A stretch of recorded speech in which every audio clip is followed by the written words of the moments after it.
Hi everyone, I hope that you're all doing super well during this stressful quarantine time. I myself am having some really bad allergies, so I'm gonna off camera for it today, and if my voice sounds weird, I do apologize for that, but I really want to put a video out. So today's video is going to be why I love leopard geckos, and I'm gonna include 10 reasons, though there are plenty of them, but I could go on forever about it. So I'll just stick to 10, and maybe I'll make another in the future if you guys like this one so much.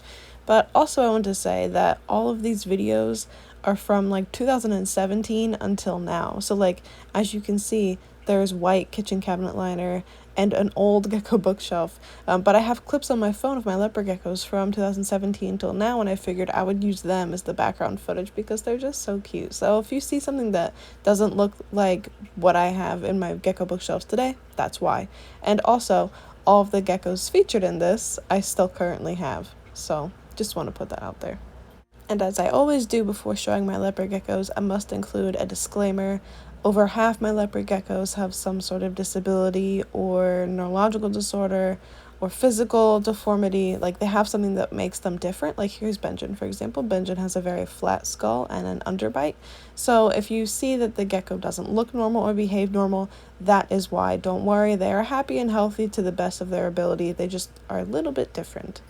Okay, so I'm just going to go right down the list. They're not in any particular order, but away we go. So for number 1, I wrote that their size is perfect. They're not too small and they're not too big. And also, leopard geckos come in a variety of sizes, so you can get some that are really big like Tywin, or you can get some that are really small and full grown like Arya, or really small because they have stunted growth like some of the others you'll see like Rhaego or Margaery or Myrcella. Now of course you don't want that, you want them to be able to grow to their full size, but still even full grown leopard geckos can range in terms of how many grams they are, and it's like a huge amount of difference. I just find that really fascinating, but in general, I think they're like a perfect little handheld size lizard. As for number 2, they are very personable. This is probably my most favorite thing about leopard geckos and why I have so many compared to the other reptiles that I keep. I have very few, so like I have 1 fire skink or 2 bearded dragons or 3 crested geckos, but I have almost 30 leopard geckos, and that's because I just think that they have the best personalities. I mean, bearded dragons do too, but to be fair, they're a lot bigger, so they take up a lot more space. But leopard geckos just have amazing personalities. You can get ones that are super sweet and love to hang out with you. You can get ones that are feisty, like my little Liana. You can get ones that are middle of the road. You can get ones that are explorative, ones that are chill. I mean, the list goes on and on. They have a lot of personality, and I really appreciate that about them.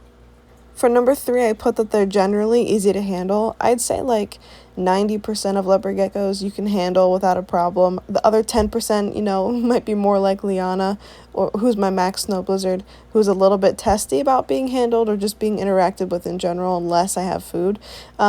But for the most part, leopard geckos are super easy to handle, and I really appreciate that about them because I do like handling my pets, but there's quite a few species I keep that I'm not able to because they're just not accepting of that.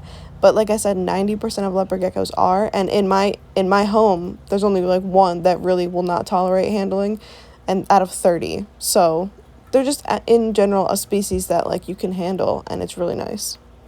Now, for number 4, I put that they're generally clean. Leopard geckos are known for picking one spot in their enclosure to poop in, and that's where they poop, and that's it. It's so easy to clean up after them. All you have to do is clean up that one spot, or if you even like lay down a paper towel, like a little tiny square in that one spot, they'll just go on that paper towel, and then you can just replace it and put a new one there. I mean, they are so easy to clean up after, especially compared to some larger reptiles like a bearded dragon or a lychee, whose poop is horrific. For number 5, this video will be just a testament to it. They are fun to watch. They just are so energetic, and a lot of their personality comes out when you just sit and watch them. They're so lively. They're so cute. I really do enjoy just sitting in the pet room at night and watching what they do. It's a lot of fun. For number 6, I put that they all look quite different.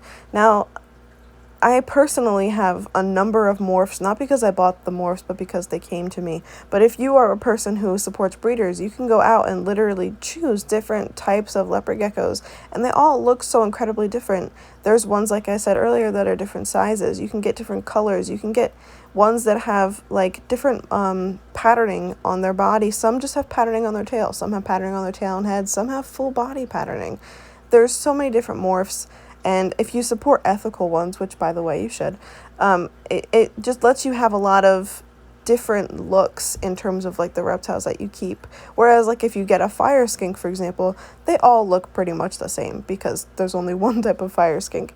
So I think it's just really cool that you can have a variety of different types of leopard geckos, and I think it just makes it a lot of fun to keep them. Now for number 7, I put that they have big cute eyes. Now Miss Margaery here has big eyes, like they're actually technically too big for her. There are some leopard geckos who'll be born with eyes that are too big, like Renly or Brienne or Margaery, and responsible breeders will choose not to breed those geckos. But even if you look at geckos that have normal sized eyes, like for example, Melisandre here has normal-sized eyes, and the gecko you're going to see next is Myrcella, and Myrcella has normal-sized eyes. Even so, they are so cute and animated, and it lends to the personable trait that I mentioned for number 2. I think they're so stinking cute.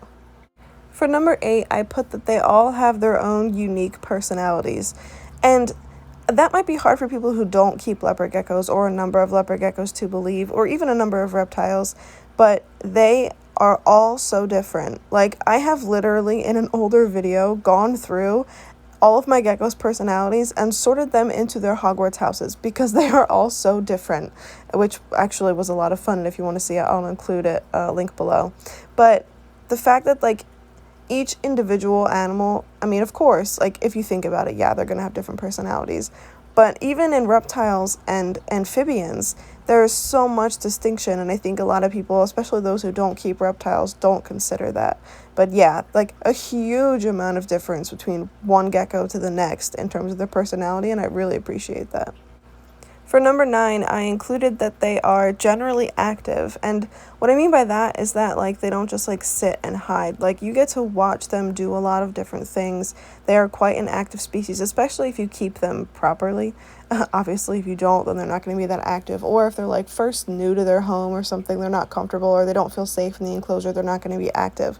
But when they are feeling safe and they are healthy and well cared for, it really just brings out all of the natural activities that you're going to see in them. Climbing, digging, just generally moving around, hunting, for example. It's just a lot of fun. And there are some reptiles that you keep that will stay hidden pretty much every time you look at them. And then there's leopard geckos, which do the exact opposite. Like, a lot of them, the moment they see me, will come out because they know I am the bringer of food. Or even if I'm vacuuming the room, like, they'll follow the vacuum. It's a lot of fun to watch them just be engaging with their environment. And for number 10, I put that they are generally easy to care for. Now let me put a disclaimer. All reptiles are going to be challenging to care for if you have not done the proper research. Okay. I don't prefer to say, like, oh, this is a beginner reptile. That's why I've never made a video about beginner reptiles, because I don't really agree with the statement that there is a beginner reptile. But I get the sentiment behind other people having made those statements. So it's not like I've got like a negative connotation. I just prefer personally not to say that there is a beginner. But yes, technically, leopard geckos are generally easy to care for in terms of reptiles. But like I said, if you don't know anything about reptiles, it's going to be a challenge. If you haven't done any research, it's going to be a challenge. Anyways, moving on from that, I think that they're easy to care for because of their cleanliness and because of their size, because of the different ways people have kept them successfully allows you to be versatile with your care. And also, they are very easy to accommodate. So if you want to use like resin caves, if you want to use cork bark, if you want to use driftwood, if you want to go bioactive, if you don't want to go bioactive and you want to use like kitchen cabinet liner or paper towel, or if you want to have a lay box like where they can go and dig, like there's a lot of different things you can do to give them an enriching enclosure and to give them proper care. And I appreciate that about them because it allows you to cater to each individual leopard gecko and also cater to what you would like, what is okay with your lifestyle and your gecko. Now, I want to add on to that by saying some of the most stressful pet experiences that I've had have been with leopard geckos. But to be fair, I keep a bunch of special needs leopard geckos, and I have a bunch of leopard geckos. So if I only had Fritz, for example, who's my first leopard gecko, it would be the easiest reptile I've ever had, because Fritz doesn't have any problems, and he's never had any reason to cause me concern, except he had a tiny sperm plug once. You know what I mean? Like, if you have a bunch of them, of course you're going to run into more problems. If you have a bunch of special needs ones, of course you're going to run into more problems. But generally speaking, leopard geckos are super easy to care for compared to other reptile species. And that's all 10 reasons. Thank you so much for watching. I hope that you enjoyed. I hope that you are doing well. Please hang in there. I know quarantine can be stressful for a number of reasons. I myself lost my job last week, so trust me, I'm feeling the stress. But, stay healthy. Keep everything in perspective. Be appreciative of the time that we have right now to do something different. Spend more time with our family, spend more time with our pets, you know what I'm saying? Just try to keep a positive mindset and take care of yourself, okay? Thank you for watching. I'll see you guys in the next one. Bye.